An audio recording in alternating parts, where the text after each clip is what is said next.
دوستمون براشون کار RF انجام میدیم که جلسه چندمتونه خانم شبی؟ جلسه سوم. جلسه سومشونه.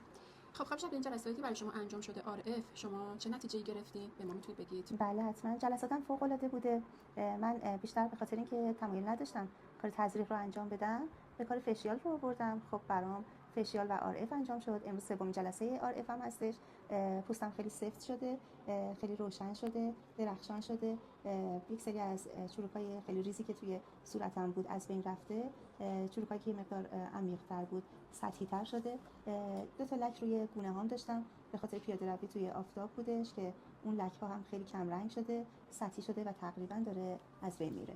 پس یعنی شما احساس جوانسازی و سفتی رو پوستتون حس کردین؟ بله کاملا. پس RF برای کسانی مناسبه که اهل تزریق نیستن و نمیخوان ژل و بوتاکسی بزنن، میتونن RF انجام بدن. یه کار خیلی اوکی، غیر تهاجمی هستش و هیچ عوارضی نداره و همین حالاتی که گفتن رو روی صورتتون میتونید داشته باشید، مخصوصا جوانسازی و سفت شدن پوستتون. خیلی ممنون که ما رو انتخاب کردید. سلامت باشین. توصیه میکنم کسایی که مثل من تمایل دارن که عمل زیباییشون به فرم غیر تهاجمی یا بدون تزریق انجام بشه، حتما از خدمات شما استفاده بکنن.